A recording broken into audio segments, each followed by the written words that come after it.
Hi everyone. So the second most confusing topic that was demanded by everyone तो वो है pedigree analysis. और इस सेशन को अगर आप देख लेंगे तो आपके ये सारे डाउट इस टॉपिक से रिलेटेड क्लियर हो जाएंगे। सो मैं हूं नीलम, आपकी biology educator and welcome to Science Adda 24/7। जो भी नए हैं वो चैनल को सब्सक्राइब कर ले। नेक्स्ट इस चैप्टर में, इस टॉपिक में चैप्टर है हमारा जेनेटिक्स, और इस टॉपिक में बच्चों को बहुत कंफ्यूजन आती है। चार्ट सॉल्व नहीं होते हैं। ये चार्ट सिर्फ 1 नंबर का नहीं, 2 नंबर, 3 नंबर, 4 नंबर के क्वेश्चंस में भी आ सकता है। तो सबसे पहले यहां पर हम जानेंगे कि पेडिग्री एनालिसिस होता क्या है। पेडिग्री, अगर सिर्फ पेडिग्री एनालिसिस एंड पेडिग्री में डिफरेंस है। पेडिग्री का मतलब होता है कि आपका एक चार्ट है जो कि ये रिप्रेजेंट कर रहा है कि कौन सी बीमारी कौन से एंसेस्टर से या हमारे एंसेस्टर से, हमारे पूर्वजों से हमारे में आ रही है।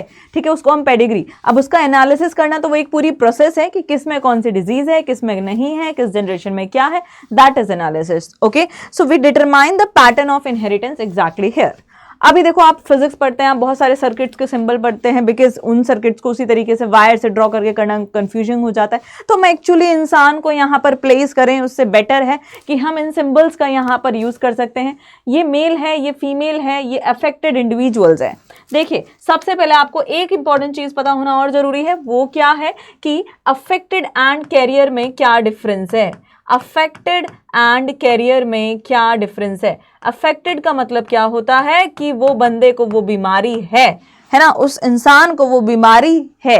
लेकिन कैरियर का मतलब क्या होता है कि उसके क्रोमोसोम के ऊपर एक अलील जो है वो उस डिजीज का प्रेजेंट है। That is carrier. मतलब that person is carrying the allele for that particular disease but is not having that disease. That is carrier and phenotype. So that is different here. And अब हम बात करेंगे mating के बारे में।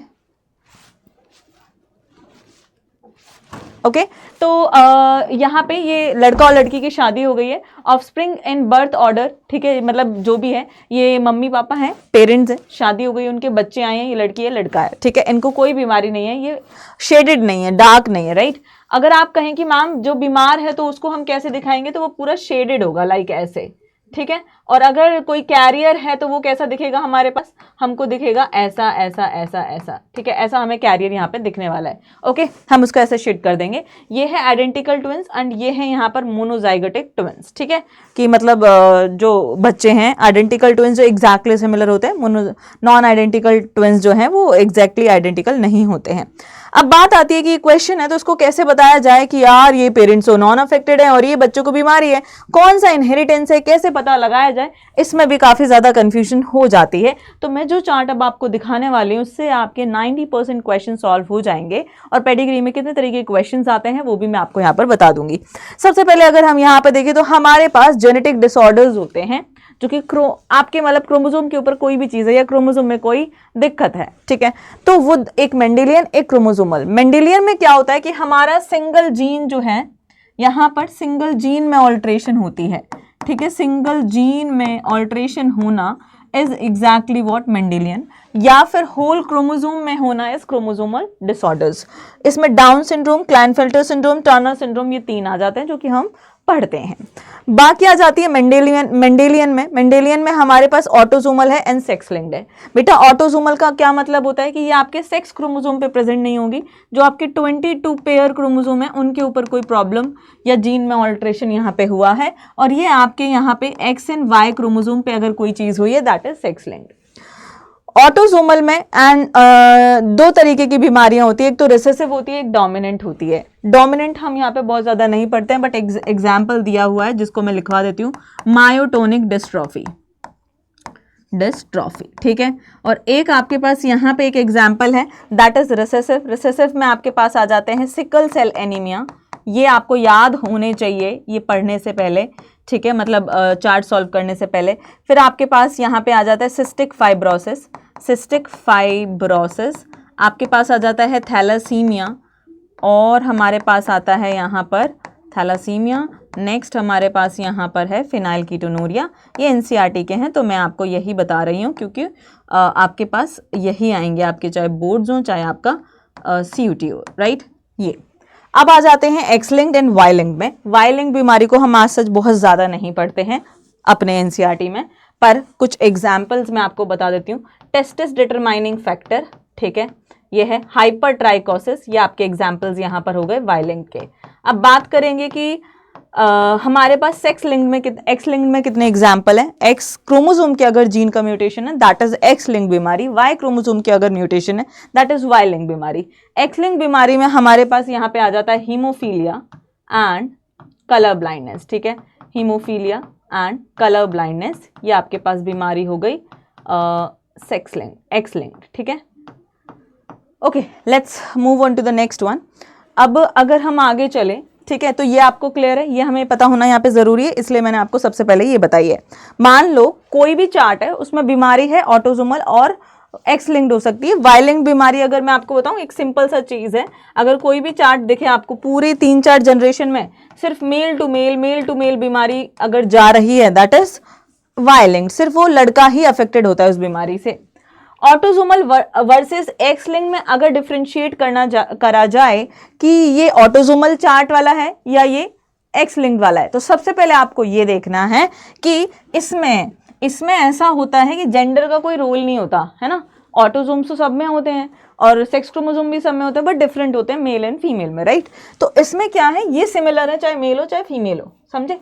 तो यहाँ पर ये जो है इसमें हमें क्रिस क्रॉस पैटर्न देखने को नहीं मिलता है, क्रिस क्रॉस पैटर्न देखने को नहीं मिलेगा। क्रिस क्रॉस इसमें देखने को मिलेगा। अब आप बहुत डर रहे होंगे कि मैम ये क्रिस क्रॉस क्या है ये बताइए।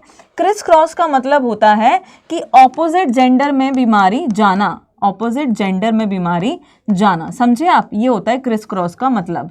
कहने का मतलब ये है अगर इधर मेल फीमेल बीमार है तो नेक्स्ट जनरेशन में वो बीमारी मेल में ही जानी चाहिए, दैट इज क्रिस क्रॉस। और ऐसा हमें एक्स लिंक बीमारी में देखने को मिलता है ऑपोजिट जेंडर में, बट ऑटोसोमल में हमें ऐसा कुछ देखने को नहीं मिलता, कोई criss cross pattern of inheritance show नहीं होता है। अब बात आती है कि अगर हमें ऑटोसोमल और एक्स लिंक पता चल गया तो हमें रिसेसिव एंड डोमिनेंट कैसे पता लगाएं। रिसेसिव एंड डोमिनेंट पता लगाने के लिए डोमिनेंट में क्या होता है, अगर कोई चार्ट आपने देखा है बीमारी का, पहली जनरेशन, दूसरी जनरेशन, तीसरी जनरेशन, चौथी जनरेशन, हर जनरेशन में आपको बीमारी यहाँ पे देखने को मिलेगी, that is no skipping of generation. यहाँ पे कोई स्किपिंग ऑफ जनरेशन नहीं होगी, समझे आप, कोई स्किपिंग ऑफ जनरेशन यहाँ पर नहीं होगी। रिसेसिव में क्या होगा, अगेन यहाँ पे स्किपिंग ऑफ जनरेशन होगी, स्किपिंग ऑफ जनरेशन आपको देखने को मिलेगा, मतलब एक जनरेशन में बीमारी है एक जनरेशन में नहीं है, अगर वो रिसेसिव है। अब यही सेम चीज कोई भी बीमारी हो, डोमिनेंट एंड रिसेसिव का मतलब यहाँ पे सेम होता है। यहाँ पे क्या होता है, नो स्किपिंग ऑफ जनरेशन, किसी भी जनरेशन में बीमारी नहीं स्किप होगी, ठीक है। और इधर क्या होगा, again skipping of generation, simple है। सबसे पहले आपको ये देखना है कि ऑटोसोमल एंड सेक्स लिंक क्या है, ये देखना है। देन आपको उसके बाद ये देखना है कि डोमिनेंट एंड रिसेसिव में क्या है, ये चीज़ क्लियर हो गई। अब एक्स लिंक में, रिसेसिव में हम 2 बीमारी पढ़ते हैं, colour blindness and haemophilia. Dominant में हम यहाँ पे एनसीईआरटी में कोई स्टडी नहीं करते हैं, वैसे हीमोफीलिया बहुत कॉम्प्लेक्स हैं जो डोमिनेंट डिजीज हैं एक्स लिंक्ड, इसलिए हम इसको स्टडी नहीं कर रहे हैं। अब आपके पास मैं सबसे पहला क्वेश्चन लेकर के जाती हूँ, तो सिंपल टारगेट है, आपको ये देखना है कि ये मेल टू फीमेल जा रही है नहीं। पहली बात तो किसी को है ही नहीं, इसका मतलब यहाँ पे ये क्या है, जैसे ना मेल अफेक्टेड है ना फीमेल अफेक्टेड है, और इसमें यहाँ पे दूसरी जनरेशन अफेक्टेड है, तो आपको यहाँ पे स्किपिंग देखने को मिली है, आप यहाँ पे स्किपिंग देख सकते हैं, ठीक है, लेकिन यहाँ पे आपको स्किपिंग देखने को नहीं मिल रही है, तो मतलब ये क्या है, रिसेसिव बीमारी है ना। तो सबसे पहले आप डोमिनेंट कैंसिल कर देंगे। अब एक्स लिंक देखो यार, एक जेंडर अफेक्टेड होना चाहिए एक जनरेशन में, एक ही जेंडर अफेक्टेड होना चाहिए, बट ऐसा नहीं है, तो ये एक्स लिंक बिल्कुल नहीं है, तो यहाँ पे क्या होगा, ये ऑटोसोमल हो गया। नेक्स्ट क्वेश्चन मैं आपको एक और सॉल्व करा देती हूँ, और उसके बाद आपको मुझे खुद बताना है नेक्स्ट वाला। एक मैं ये वाला बता देती हूँ, देखो ये है 4 नंबर का क्वेश्चन।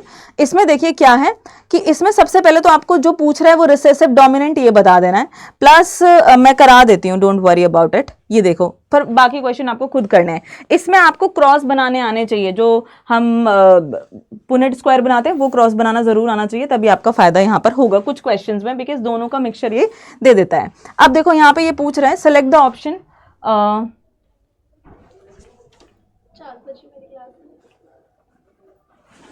ठीक है। तो यहाँ पे देखो, यहाँ पे भी आपको जनरेशन स्किपिंग हो रही है, तो इधर ये देखिए कि इधर भी ये रिसेसिव हो गया है ना, स्किपिंग हो रही है, ये हमें समझ आ गया। आपको इस जनरेशन में देखने को मिली है बीमारी, इसमें भी देखने को बोल रही है, तो आप बोलोगे मैम क्या ये डोमिनेंट है? नहीं, आपको एक जनरेशन में स्किपिंग देखने को मिल गई है।